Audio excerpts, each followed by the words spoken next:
একটা সময়ের পরে গিয়ে আমরা সবাই বুঝতে শিখে যাই যে যতই বন্ধু বান্ধব থাকুক না কেন মায়ের মতো বন্ধু কিন্তু একটাও নেই।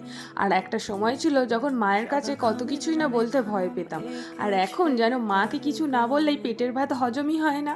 তো hey everyone, welcome to my mini blog. আশা করছি তোমরা সবাই খুব ভালো আছো, আর তোমাদের ভালোবাসার সাপোর্টে আমিও খুব ভালো আছি। তো মা কদিন ধরেই বলছিল যে চল একটু বেরোই, কিছু জামা কাপড় কেনার আছে। তো আমি বলছিলাম আজকে হবে না, কালকে হবে না।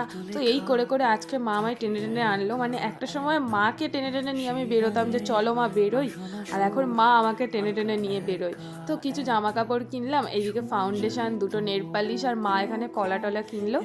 তারপরে আমি আর মা বাড়ি চলে গেলাম। তারপরে ছিল আমার বিকেলবেলা পড়া, খাওয়া দাওয়া করে এই যে বন্ধুদের জন্য দাঁড়িয়ে দাঁড়িয়ে চলে এসেছে বন্ধুরা। তারপর আমি চলে গিয়েছিলাম পড়তে, আর পড়া শেষ হয়ে গিয়েছে। তারপর গিয়েছিলাম স্টেশনে ফুচকা খেতে। মগরা স্টেশনের এই ফুচকাটা কিন্তু খুব ফেমাস। তারপর আরমানের সাথে দেখা হলো, কুরকুরে নিয়ে বাড়ি চলে এলাম।